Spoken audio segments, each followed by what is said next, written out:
Ngomong sama orang Islam gampang, saudara. Pegang aja surat Al-Maidah 68. Qul ya ahlil kitabil lasum ala sayyin hatta tuqimu taurata wal injila wa ma unzila ilaikum min rabbikum. Hai ahli kitab, kamu tidak dipandang beragama sedikit pun jikalau kamu tidak menegakkan Taurat dan Injil. Ahli saja kalau tidak menegakkan Taurat dan Injil tidak disebut orang beragama. Mereka bilang masuk surga itu harus lewat jembatan Sirotol Mustaqim, yaitu sebuah jembatan yang terbuat dari rambut dibelah 7. Nggak dibelah aja kepleset. Musa jatuh dalam dosa nggak? Jatuh dalam dosa. Yesus? Tidak. Karena rohnya adalah roh Allah. Itu bukan cuma di Alkitab, di Al-Quran juga dikatakan. Muhammad, nggak usah diomongin. Perkenalkan, nama saya Junaidi Solat. Jadi dulu saya sholat melulu. Saya jauh daripada Tuhan. Dan saya dulu cuma taunya Yesus ini adalah manusia. Kalau di agama saya namanya Isa Al-Masih. Ya, dan dia statusnya hanyalah nabi. Dan bahkan di dalam surat Ali Imran 57 itu nggak beda sama Musa, nggak beda sama Muhammad, nggak beda sama Adam gitu kalau di ajaran saya dulu. Dan saya nggak pernah mimpi menjadi seorang Kristen karena pegangan saya dulu adalah surat Ali Imran ayat 19, Inna dina indallahi Islam, agama yang diridhoi Allah hanyalah Islam, di luar Islam tidak ada agama yang diridhoi Allah. Dan dalam hati saya berjanji hidup mati saya tetap Islam apapun yang terjadi. Itu rencana manusia. Tetapi rencana Tuhan beda. Dan Tuhan maunya saya jadi pengikutnya, ya. Jadi Tuhan maunya saya jadi pengikutnya, maka dia kejar saya. Jadi saya memang nggak mau. Cukup lama saudara, saya bergumul 2 tahun. Itu tahun 80-an, saya bergumul. Selama 2 tahun, kalau Jumat saya ke masjid, kalau Minggu saya ke gereja. Ya. Tuhan itu memanggil itu hanya dengan satu kalimat yang misterius. Dia cuma berkata begini, carilah kebenaran, kamu akan diselamatkan. Nah, saya berpikir ya kebenaran itu Islam, yang lain itu nggak benar. Ya, dan saya sepelekan kata-kata itu, tetapi herannya kata-kata itu terus berkumandang di hati saya. Ya, berkumandang. Berhenti-berhenti itu kalau saya sholat doang. Habis sholat, suara itu nongol lagi. Terus begitu. Dan saya pikir saya mulai tertarik dengan kekristenan. Kenapa? Karena agama Islam agama yang paling dekat sama Islam. Sama-sama ada Musa, sama-sama ada Daud, sama-sama ada Yusuf, sama-sama ada ya yang lain-lain lah sama gitu saudara. Jadi paling dekat. Saya nggak mungkin mendekati Buddha atau Hindu, tapi yang paling dekat ini. Jadi saya mulai masuk gereja, tetapi kalau saya masuk gereja, ya kalau pendetanya ngajak doa orang semua begini, saya cuma melotot aja liatin gini. Ya nyanyi juga saya nggak ngerti, dengar-dengar aja begitu. Jadi selama 2 tahun. Nah dari saya melakukan hal yang seperti itu, lama-lama mulai tersingkap gitu ya. Saya mulai mikir dan mulai bandingin gitu antara Kristen dan Islam ini. Nah, saya perhatikan dan saya mulai tertarik dengan kekristenan ya saudaraku. Jadi saya membandingkan begini, kalau dulu saya mau sholat saja sulit, artinya saya harus ambil air wudhu, lalu saya harus masuk masjid, harus buka sepatu atau sendal. Kalau sendalnya bagus nanti pulang bisa hilang gitu. Ya, dan saya kadang-kadang pakai aja sendal orang lain yang pikirin amat gitu. Nanti kalau saya sholat misalnya 4 rakaat, udah 3,5 tinggal setengah lagi, kentut, batal. Nyenggol perempuan, batal. Syaratnya cukup berat, bahasanya harus Arab. Ngadepnya harus ke barat. Nah, saya lihat orang Kristen kalau masuk gereja ada yang pakai sendal, ada yang pakai sepatu. Ya. Lalu ada yang mandi, ada yang nggak mandi gitu. Ya nyanyi sambil kentut nggak apa-apa gitu kan ya, ngadepnya boleh kemana aja. Nah saya ambil kesimpulan kok Kristen gampang ya. Lalu nggak tahu kenapa pikiran saya berpikir ya Allah itu kan maha pengasih dan penyayang. Kalau saya kan dulu mau makan, mau berbuat sesuatu selalu membaca Bismillahirrahmanirrahim, yang artinya kita mengakui bahwa Allah itu maha pengasih dan penyayang. Kalau Allah itu sifatnya pengasih dan penyayang pasti nggak nyusahin gitu. Dan saya lihat Allah yang nggak nyusahin itu di Kristen. Nah di situ saya mulai tertarik ya. Nah akhirnya saya mulai mengerti dua-duanya, apa itu Kristen, apa itu Islam. Tapi untuk mengambil keputusan nggak mudah. Kenapa? Ya saya pasti akan kehilangan keluarga. Saya pasti akan dimusuhin teman-teman. Masjid saya itu cuma, ya ini rumah saya depan sana, 3 rumah saja sudah masjid. Tempat saya suka beribadah. Ya apa jadinya kalau mereka tahu saya jadi Kristen? Ya belum lagi bapak ibu saya dan kakek saya itu namanya Kiai Haji Abdul Ghani, punya pesantren terbesar di Lampung. Jadi bisa bayangin situasi saya ya seperti itu. Dan saya takut sekali untuk menjadi Kristen meskipun saya sudah mulai mengerti dan ada keinginan. Lalu saya sempat juga berpikir, apa jadi orang Kristen diem-diem aja gitu ya. Kalau perlu nanti ngomong sama pendetanya, dibaptisnya di kamar mandi gitu. Terus jangan ada yang tahu gitu, satu orang pun gitu ya. Pokoknya hubungannya pribadilah sama Tuhan begitu. Itu saking takutnya gitu. Namun satu hal yang aneh itu adalah dalam satu momen saya harus menyelesaikan 3 lagu di daerah Roxy. Lalu di tengah jalan itu saya bawa mobil, saya ngomong aja begitu. Yesus, engkau itu Tuhan atau bukan gitu. Saya ini bingung. Mau jadi Kristen saya takut, mau jadi Islam kok kayaknya saya udah gak kepengen gitu. Ini gimana saya gitu. Nah disitulah urapan Tuhan itu turun. Saya dijamah dan menangis sejadi-jadinya. Kalau ditanya nangis kenapa, saya juga nggak tahu. Ya, tetapi saya merasakan ada pelukan yang penuh kasih gitu, yang berkata di hati saya, ya seperti Allah itu seperti dia, Tuhan itu seperti menemukan anak yang hilang gitu. Nah, lalu saya dijamah dan di situ saya mendengar dia berkata, akulah Yesus Tuhan dan Juru Selamat dunia. Kalau kamu tidak percaya kamu mati, katanya gitu. Jadi karena saya takut mati, ya saya terima. Karena saya pikir kalau saya tolak, nyawa saya dibetot gitu. Jadi saya terima, ya Yesus tolong saya percaya gitu. Nah, habis saya ngomong begitu tuh seperti ada beban yang lepas gitu. Ya rasanya lega banget. Dan yang paling ajaib adalah sejak saat itu saya nggak takut kehilangan apapun. Nggak takut kehilangan orang tua, nggak takut kehilangan teman-teman, nggak takut bersaksi, sampai juga nggak takut mati. Makanya saya jadi Kristen tuh nekat banget memang benar.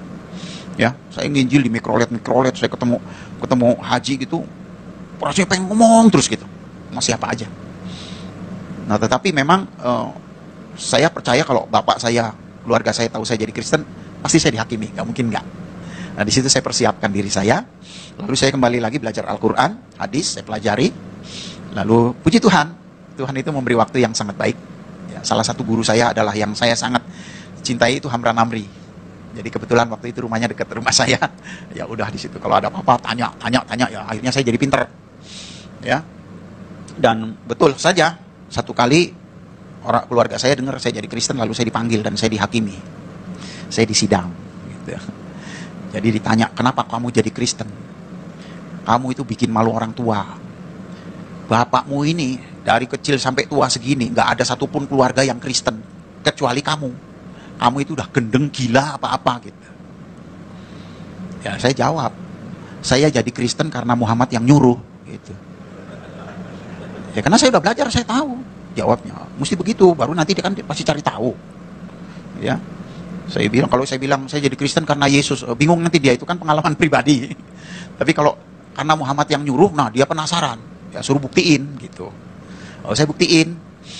Saya bilang kita ini kalau sholat selalu baca ayat Al-Fatihah. Kalau 4 rakaat berarti 4 kali, kalau 2 rakaat ya 2 kali, kalau 3 rakaat ya 3 kali baca Al-Fatihah. Di baris keempat dan kelima dikatakan begini, iya karena budua, iya karena stain, ihdinas sirotol mustaqim. Kepadamu kami menyembah, kepadamu kami meminta pertolongan. Tunjukkanlah kami jalan yang lurus. Jadi minta petunjuk jalan yang lurus. Saya bilang saya dari kecil sampai seumur ini, kalau sholat selalu minta petunjuk jalan yang lurus. Padahal jalan yang lurus itu ada di dalam Al-Quran gitu. Di ayat mana katanya gitu. Sudah lihat, kiai aja nggak ngerti sudah. Ya, saya bilang di surat Az-Zukhruf ayat 61. Kayak apa bunyinya? Wa innahu la ilmu lisaati fala tamtaruna biha wattabi'uni atsa siratal mustaqim. Sesungguhnya Isa Al-Masih benar-benar memberitahukan hari kiamat. Janganlah kamu ragu-ragu tentang hal itu, ikutlah kepadanya karena dialah jalan yang lurus. Jadi ya, jalan yang lurus itu Isa Al-Masih, saya bilang, bukan Muhammad.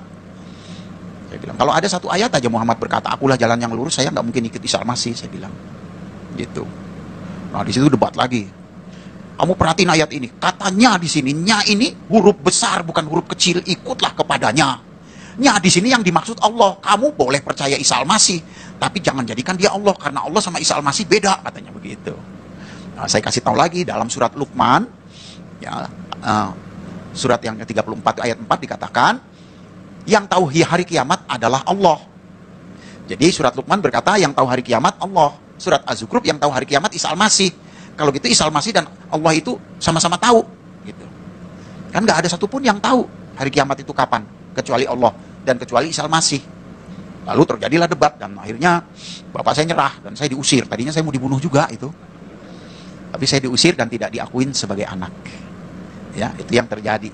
Dan akhirnya dia kasih tahu sama semua keluarga dan nggak boleh ada yang terima saya. Tapi saya bersyukur kesaksian itu cukup lama dan banyak yang mendengar. Dan 7 tahun kemudian bapak saya tiba-tiba ketemu saya. Dia datang ke rumah sore hari. Saya terkejut waktu itu, saya dari luar. Dan saya bilang, Bapak kapan datang? Dari tadi pagi katanya. Ada apa Pak? Saya mau cium tangannya, biasa kan kalau kita cium tangan gitu. Dia tepis, gak usah katanya gitu. Terus saya bilang, ada apa Pak kesini? Mau ngomong katanya. Ngomong apa? Ngomongin agama katanya. Lo kan dulu udah, aku tambah bingung katanya. Gitu. Ya saya bilang, ya jangan bingung-bingung Pak. Saya bilang, Yesus itu juru selamat, Isa Al-Masih itu juru selamat. Nabi banyak Pak, tapi juru selamat cuma satu. Kalau nggak punya juru selamat gimana? Wah, dia bongkar-bongkar lagi ayat dan kita akhirnya dialog. Sampai akhirnya dia bilang, gimana caranya jadi Kristen? Gitu. Saya bilang, ya gampang lah Pak jadi Kristen mah. Gimana panggil pendeta? Gitu. Nggak usah, saya aja gitu. Ya Bapak ikutin doa saya, ikutin doa. Terus saya bilang, maaf ya Pak, aku boleh tumpang tangan di kepala? Ya boleh, silakan aja gitu. Tumpang tangan, saya doakan, dan dia terima Yesus saat itu. Dan dia menjadi Kristen. Dan saya bersyukur sejak saat itu keluarga saya satu persatu mulai menjadi orang percaya. Ya. Dan saya bersyukur juga teman-teman saya banyak yang jadi orang percaya. Termasuk Mus Mujiono itu. Ya, itu Helen Sparingga itu nginjilin dia nggak dianggap gitu. Tapi waktu rekaman sama saya injilin dia penasaran. Akhirnya jadi Kristen juga. Ya. Nah, kita hari ini kita akan membahas satu tema, Yesus itu Tuhan atau manusia. Ya. Nah, di dalam Amsal 19 ayat 2 dikatakan begini, tanpa pengetahuan, kerajinan tidak baik. Orang yang tergesa-gesa bisa salah langkah. Ya, jadi sebagai orang Kristen harus punya pengetahuan. Ya, pengetahuan itu penting, merupakan dasar. Ya, nggak cukup hanya diurapi lalu ya terima Yesus percaya. Harus punya pengetahuan, karena pengalaman saya ketika saya menjadi orang Kristen, saya sangat sayang banget sama orang Islam. Jadi hati saya itu tertuju sama orang Islam terus gitu. Dan saya punya cita-cita pengen punya satu gereja yang semua jemaatnya dari Islam. Itu cita-cita saya dulu. Terus saya doakan itu. Dan saya bersyukur sekarang fokus dipercayakan kepada saya. Fokus itu adalah forum komunikasi umat silaturahmi. Dan semua jemaatnya 80% dari Islam. Saya kumpulin dari 8, 15, 30, sekarang hampir 700. Ya, dan saya hidup dengan iman. Manajemennya, manajemen 5 roti 2 ikan. Udah nggak pakai ini deh, kalau pakai ini mah aduh bangkrut. Ya, udah jalanin aja gitu. Pokoknya kalau perlu kita diminta berkorban, ya korban gitu habis-habisan. Tapi herannya, saya nggak miskin-miskin tuh, aneh itu juga.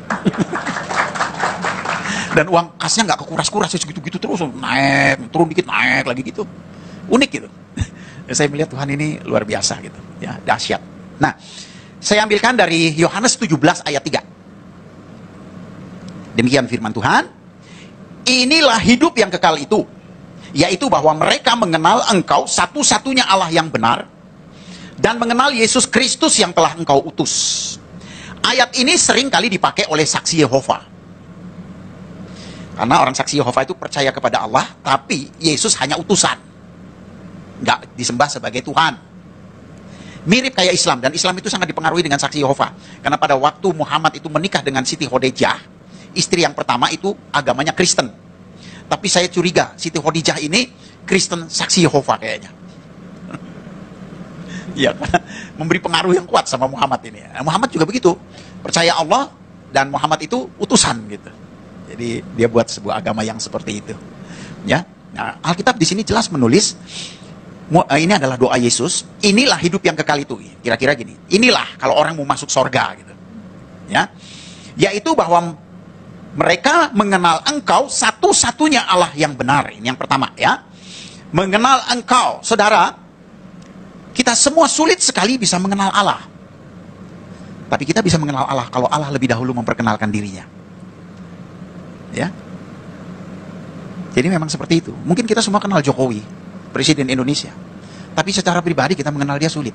Tapi kalau dia mau mengenal kita gampang sekali. Dia cari aja, kita pasti ketemu. Dan kita senang kali dicari. Apalagi diteleponin dulu. Jokowi telepon, Junaidi, gue mau ketemu lu, makan yuk gitu. Oh, senang banget saya itu. Ya, saudara pasti gitu. Ya, nah, sama. Jadi memang bukan kita yang mencari Allah, Allah yang mencari kita. Bukan kita yang memilih dia, tapi dia yang pilih kita.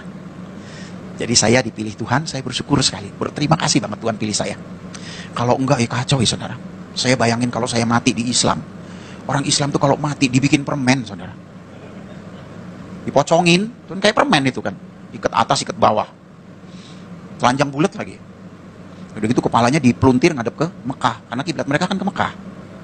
Beda sama kita, kalau kita mati pakai jas keren, ngadepnya ke atas, kan surga di atas, masa di samping? Betul nggak? Dan kita pakai pakaian pesta, keren loh. Kalau dia kan pocongin telanjang bulat gitu gimana? Apa bisa ketemu Tuhan dengan telanjang? Kita ketemu Jokowi pakai kolor aja nggak diterima. Ya kan?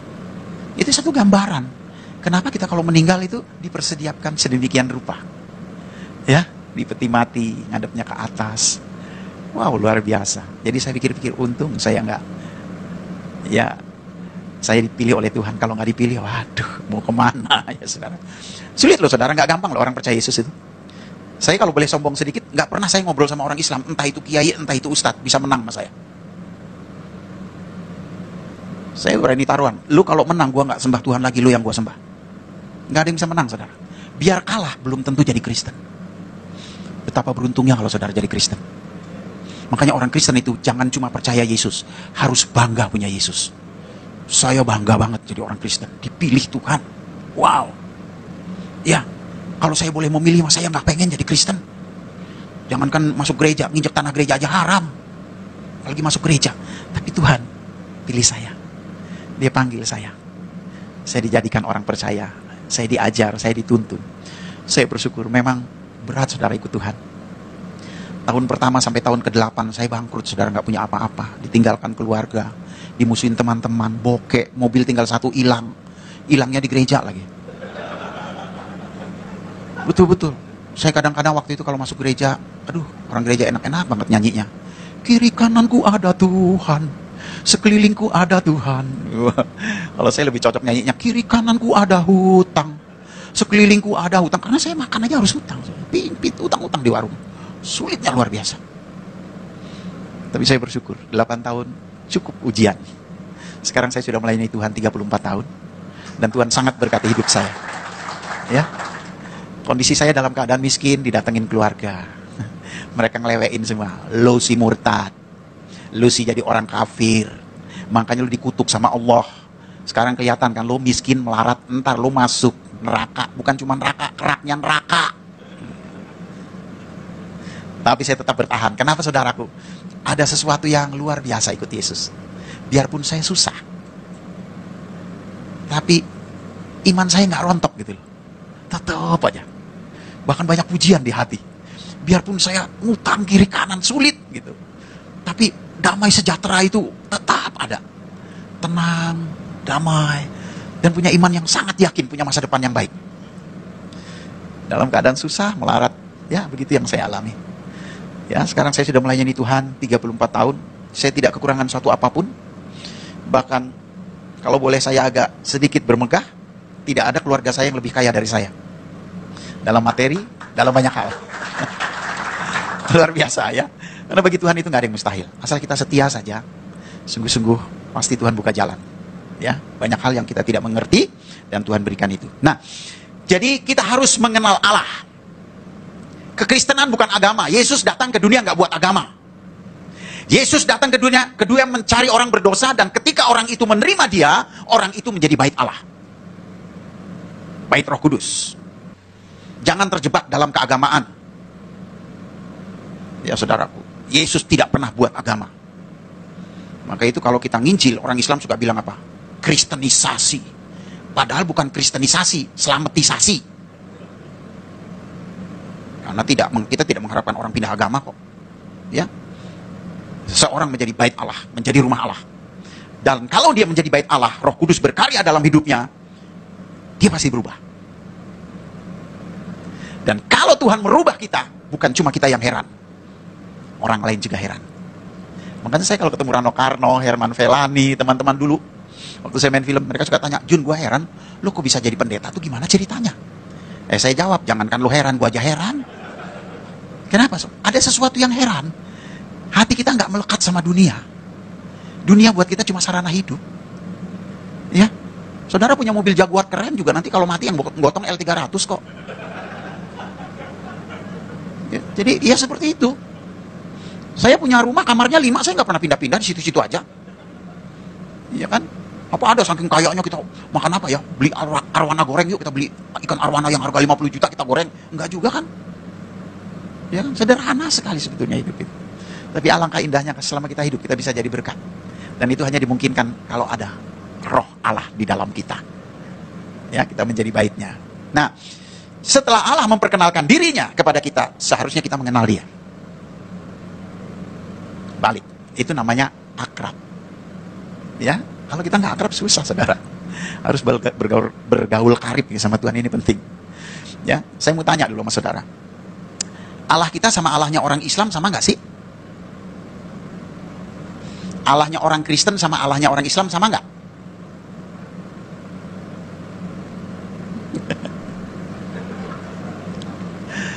Kalau begitu masih banyak yang nggak kenal Allahnya nih.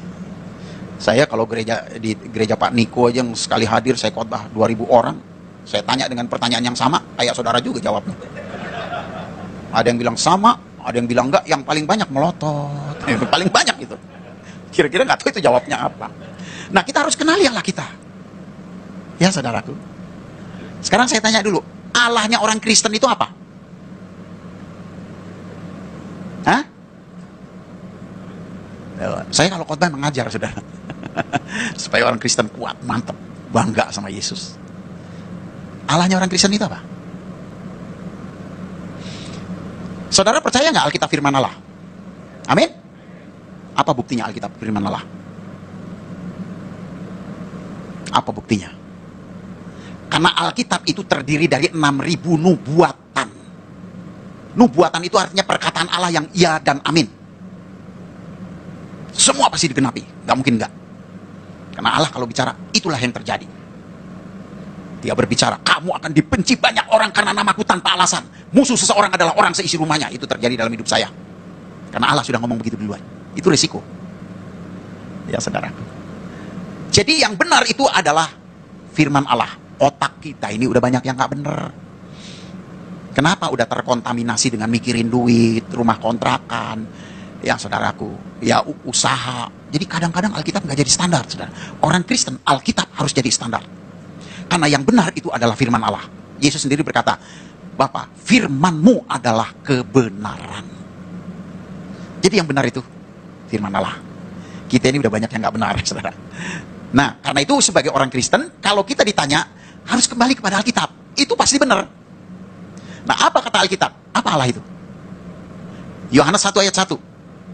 Pada mulanya adalah firman, firman itu bersama-sama dengan Allah, dan firman itu adalah, kalau gitu Allah itu apa? Firman. Kan gampang kan? Ditanya jawabnya ini pasti benar. Yohanes 4 ayat 24. Silakan dibuka. Allah itu roh. Jadi konsep keilahian atau kealahan orang Kristen, Allah itu adalah firman, Allah itu roh. Jangan salah, saudara. Kenapa banyak orang Kristen seringkali bilang sama? Karena dia terkecoh dengan katanya. Tulisannya A-L-L-A-H. Orang Arab juga tulisannya begitu, A-L-L-A-H. Cuma dia membacanya, ngejanya beda sama kita. Kalau kita cukup Allah gitu. Kayak bercanda sama teman aja, Allah lu gitu aja tersinggung gitu ya. Kayak begitu, ringan gitu. Bacanya itu ringan. Tapi kalau mereka itu terpengaruh dengan bahasa Arab. Jadi nggak ringan, Allah. Nah gitu. Kayak orang Batak aja, orang Batak itu nggak bisa ngomong tebet. Kenapa? Karena terpengaruh dengan bahasa Bataknya. Sebenarnya yang mereka maksud itu. Cuma konsepnya yang beda. Nah, itu yang kita mesti tahu. Konsep keilahian, kealahan orang Kristen, Allah itu adalah firman, Allah itu adalah roh. Konsep orang Islam, Allah itu zat. Nah, saudara mesti tahu ya. Kalau gitu beda nggak? Beda. Kita firman dan roh, dia zat. Nah, sekarang kalau zat apa? Zat kan ada 3, padat, cair, sama gas, LPG. Tinggal masalahnya zat yang mana. Nah, jadi kalau saudara masuk neraka, masuk Islam aja. Benar. Tujuan saya nyampein ini supaya saudara ngerti perbedaannya gitu loh. Kenapa saudara? Saya sedih kadang-kadang. Emilia Contessa dari Islam masuk Kristen balik lagi ke Islam. Kenapa? Goblok, nggak mau belajar. Saya begitu dapat kesempatan, saya belajar. Maka saya punya tekad. Mau mati, mau melarat, mau susah, mau dimusuhin banyak orang. Yesus tetap Tuhanku.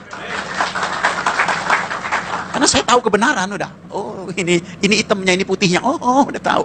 Ya udah begini aja lah. Mau dimusuhin orang sekampung sedunia, tetap Yesus Tuhan. Dari belajar kita ngerti. Oh, kalau nggak belajar ya begitu. Baru dilirik Jenderal Bintang 3 pindah. Padahal Yesus itu bintangnya 1.000.000 loh. Kan kenapa? Ya itu karena goblok. Uci Bing selamat dari Islam masuk Kristen balik lagi ke Islam. Itu pasti goblok. Kalau pinter, oh nggak mau. Nah untuk pinter kan kita perlu belajar. Saya kalau ketemu, Pak, Islam itu artinya apa? Oh Islam itu singkatan Pak. Isya, subuh, lohor, asar, maghrib. Jadi itu. Sembarangan aja gitu. Pak, kalau singkatan bukan Islam Pak. Izam. Karena tidak ada lohor, yang ada zuhur. Bapak tahu nggak artinya izam? Nggak tahu. Izam itu artinya kejahatan umum. Kalau Islam itu artinya tunduk kepada Allah. Bapak udah tunduk belum? Maksudnya pernah ninggalin sholat nggak? Ya pernah. Tahu hukumnya? Nggak tahu. 1 kali meninggalkan sholat hukumannya 10.000 tahun masuk neraka. Makanya Saifuddin kan bilang di YouTube, saya mah nggak sanggup jadi Islam. Kenapa? Iya, 1 kali ninggalin sholat 10.000 tahun di neraka. Mana kuat gua? Ada di sini yang nggak ninggalin sholat, diem aja semua. Karena semua pasti udah ninggalin sholat. Nggak ada yang mungkin 1 hari 5 kali itu. Pasti ada yang lalai. Ya saudaraku, nah, itu contohnya. Jadi Islam itu artinya tunduk kepada Allah. Dan sebetulnya orang yang tunduk itu Kristen. Kenapa saudaraku? Karena Allah kan membuat keputusan. Supaya orang masuk surga harus lewat juru selamat. Dikasih juru selamat. Kan gampang banget sebenarnya ya. Ya kan? Tapi dia nggak tunduk. Yesus datang ke dunia itu kan keputusan dari Allah. Dia datang ke dunia itu kan keputusan dia. Cara dia bukan cara kita. Ya kan? Jadi yang kita ini sudah tunduk kepada Allah. Dan memang tanpa Yesus kita nggak akan bisa tunduk. Makanya doktrin kita Bapa, Anak, Roh Kudus. Roh Kudus itu menolong, menghibur, membimbing, memberi taufik hidayah. Kalau mereka nggak bisa masuk surga, mereka bilang masuk surga itu harus lewat jembatan Siratul Mustaqim, yaitu sebuah jembatan yang terbuat dari rambut dibelah 7, nggak dibelah aja kepleset. Oh, dibelah. Orang Kristen, jangankan dibelah 7, dibelah 1000 tetap bisa ke surga. Kenapa? Karena ada Roh Kudus yang menolong. Tanpa Roh Kudus nggak bisa. Nggak bisa, saudara. Sulit. Ya, siapa di sini yang udah lahir baru nggak pernah jatuh? Pernah, semua jatuh. Dari perkataan, dari pikiran, dari jengkel segala macem, ngomongin orang, ya jatuh. Tapi kita ada Roh Kudus. Biar jatuh nggak akan tergeletak, dituntun lagi, diingetin lagi. Itu hebatnya Roh Kudus. Ya, dia yang akan terus menolong kita sampai kita tiba di tempat Bapa di surga. Nah, Allah kita itu adalah firman, Allah kita itu adalah roh. Ya saudaraku, ini kita mesti ngerti.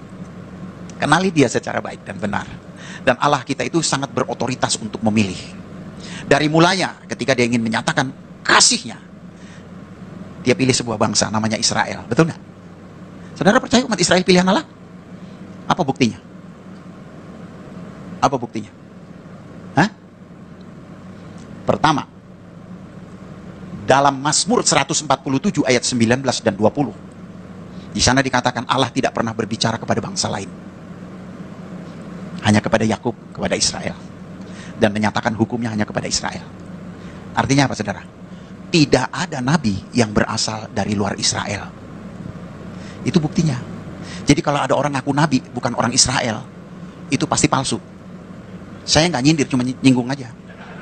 Ya. Kriteria nabi yang pertama, bernubuat dan dinubuatkan.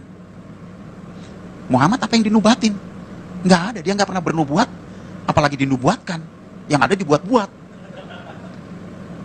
Yang kedua apa? Mujizat. Itu kriteria nabi. Muhammad apa mujizatnya? Kalau Yesus, oh banyak tertulis dalam Al-Quran. Ya, surat Al-Maidah 110, surat Ali Imran 49, mati bangkit, buta melek, lumpuh jalan, kusta tahir, tertulis. Kalau Muhammad, 1 ayat aja nggak ada. Makanya saya kalau ngomong sama Ustadz, Pak Ustadz, saya siap masuk Islam. Asal tunjukin 1 ayat aja Muhammad bikin mujizat. Nggak usah bangkitin orang mati, bangkitin ayam mati aja tunjukin ke saya. Gua masuk Islam lagi. Nah itu pentingnya pengetahuan, saudara. Ya. Nah saudaraku yang dikasih Tuhan, jadi kita harus mengenali Allah kita, amin. Yang kedua, kenapa Yesus itu disebut Tuhan? Karena dia firman dan roh. Gitu. Jadi kalau saudara, apa buktinya Yesus Tuhan? Yesus itu Tuhan. Oh orang mati bangkit, buta melek, lumpuh jalan. Enggak, itu cuma kenabian, itu utusan. Tugas utusan, tugas nabi. Tapi Allah itu sendiri adalah firman dan roh. Makanya kalau nerangin sama mereka, apa buktinya Yesus Tuhan? Karena dia adalah firman dan roh. Kan di Al-Quran juga disebut, Isa fa'inahu rohullah wa kalimatuhu. Sesungguhnya Isa adalah roh Allah dan firman Allah. Itulah ketuhanannya. Di sana seringkali dia juga disebut Isa kalimatullah, Isa rohullah. Itulah ketuhanannya. Karena Allah itu roh, Allah itu firman. Jadi kalau dia bilang, itu kan Kristen. Enggak, Islam juga ngajarin. Kamu buka aja surat Al-Maidah 44-47. Di sana dikatakan, pengikut Injil harus memutuskan segala perkara sesuai dengan Injil. Quran lu aja nyuruh kok. Ya, jadi gitu, benar gitu loh saudaraku. Oleh sebab itu saudaraku, kenapa Yesus disebut Tuhan? Itu karena dia adalah firman dan dia adalah roh. Sebagai manusia pun dia unggul. Ya,